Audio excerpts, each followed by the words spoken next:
অনেক সময় বিভিন্ন বাড়িতে যাই, আমাদেরকে ভালোবাসে মানুষ, দাওয়াত দেয়, মাহফিলে যাই, তাদের বাড়িতে বসতে দেয়, ছেলে মেয়ের খোঁজ খবর নিই, তারাও আমাদের কাছে দোয়া চায়। হুজুর আমার ছেলে ইন্টার পড়ে, আমার ছেলে অনার্স পড়ে, ডিগ্রি পড়ে, ভালো কথা।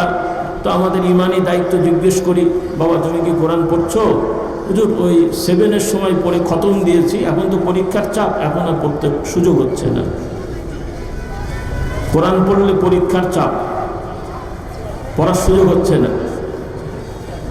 এই আমাদের ঈমান হলো?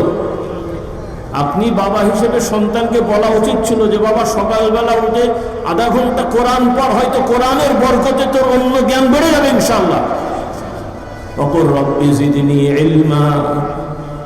আপনার সন্তানের জ্ঞান বাড়ানোর জন্য চাইবেন কার কাছে? আর আল্লাহর কালাম পড়লে তার ইলম বাড়বে, জ্ঞান বাড়বে। নাকি কোরআন পড়লে ডাক্তারি বিদ্যা কমে যাবে, ইঞ্জিনিয়ারিং বিদ্যা কমে যাবে?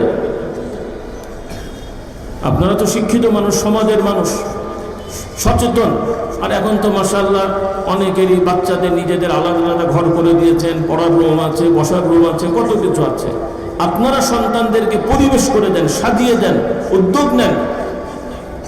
আপনার ছেলের যেমন খাওয়ার ব্যবস্থা করেন, জামার ব্যবস্থা করেন, ভালো কোচিং সেন্টার খুঁজে দেন, ভালো মাস্টার এনে তাকে কোচিং করান, ফাইনাল পরীক্ষায় যেন ভালো পায়।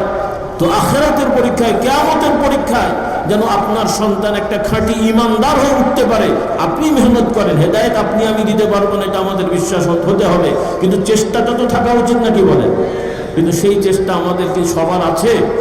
আল্লাহ তাআলা আমাদেরকে এই চেষ্টা করার তৌফিক দান করেন। এইভাবে চেষ্টা করে 10টা বছর একটু দেখেন, সমাজ ইনশাআল্লাহ পরিবর্তন হবে।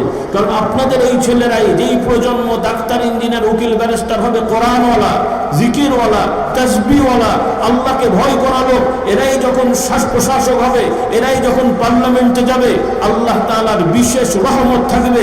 এমন জায়গা থেকে আল্লাহ তাআলা আপনাদের খাওয়াবেন, এত নিরাপত্তা দান করবেন যেটা আপনি জীবনে কল্পনাও করেননি। দুনিয়াটাই একটা জান্নাতে রূপান্তরিত হবে।